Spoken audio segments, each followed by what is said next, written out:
I know how to help other men ask for help, I have a very difficult time asking for help. So what do you think when a man becomes a Christian? What happens? Does he suddenly change? Does he suddenly become the perfect man that everybody thinks is what a Christian is? Or is he still the same person, except for he's surrendering his life to Christ and he's pursuing a new way? There's a person in the Bible, Paul. He's somebody what most Christians want to be like, what they want to look like, how they want to be and present themselves to the world. And yet Paul says that he wants to do the right thing, but he can't help himself but do the wrong thing. And then they want to think of themselves as that, but they can't see themselves as that. Or worse, some can see themselves as that and think that Paul is like this great man, which he was, but he was also a flawed man who was willing to admit and share his flaws for us so that we could see that as we live our lives, me being a Christian, that, what? That doesn't make me perfect. That doesn't make me good. It just means that I follow Christ. And that means that's where my pursuit is. It's not about that. And Paul, in his pursuit, he didn't even wait until he was perfect, until he did the right things. He started moving towards Christ as he was flawed, and that's what we're supposed to do. You do good things and you do bad things, and as a Christian, we're pursuing Christ. That's the difference. And so I just hear that so often, and I've had people come up to me and say, well, you're not a Christian because you did this. Well, there's not a disqualification for Christians who do bad things. As a matter of fact, most Christians do bad things. As a matter of fact, I bet you there's not one Christian that doesn't do bad things. In my case, I've been able to walk with a lot of guys who are struggling with that and help them to see differently about what they're doing and the way they're living their life. And I've hit them at some of the hardest times in their lives.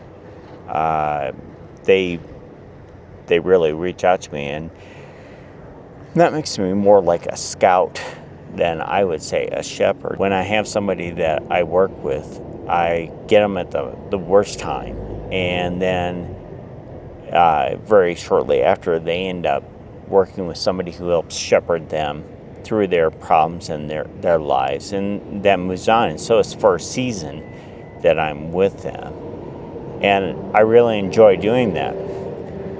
So you would think that I can help other men in their worst moment when they're walking into that, and I help them to ask for help. I help them to seek help, and yet I'm flawed in that, because even though I know how to help other men ask for help, I have a very difficult time asking for help and expecting people to just even know that that's an issue and have them see that. And that makes a very difficult time in my life. And this year has been that type of season that I've had some very big struggles. I've had some I've transitioned in my life. I've been talking about aging into 59 and 60 years old and what happens with that. And I'm not ready for that. That's not what I want out of my life. But you know what? You don't get to choose your age. And it's being chosen for me. And so I have to learn how to adjust and how to live better with that. And there are days that I just don't want to do that. And so I'm sure I look like somebody that is not being a good Christian because I struggle with that. The other thing is I do have people that step up and they see it and they offer to help. And like those other men, I have to keep on coming back and come to a time when I'm willing to accept that help. And even I know better. I know what they're saying. I know what they're saying is true, and I'm not ready to go there. And that hurts me and holds me back. And that causes me more grief than I should put on myself. I'm not asking you to feel pity for me or sorry for me. I bring this on my own, and I own it. It's my responsibility.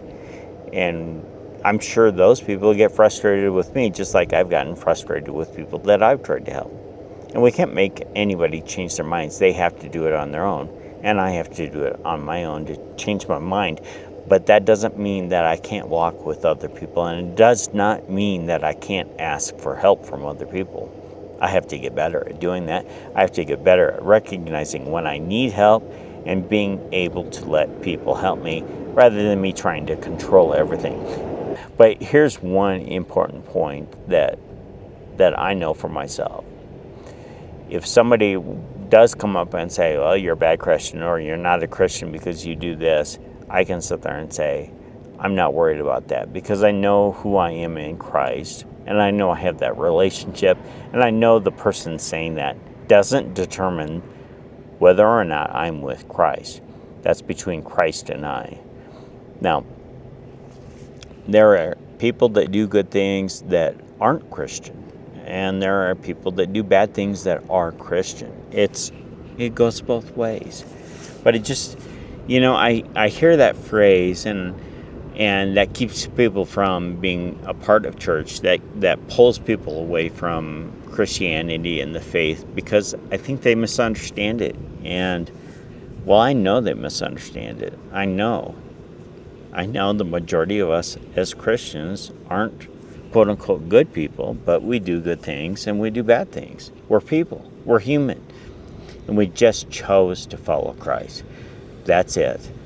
And we have Christians that try to make you be a quote-unquote good person, but that's not okay in itself either. Just because you're a Christian doesn't mean you have to be quote-unquote a good person. That's not the same thing. One day better.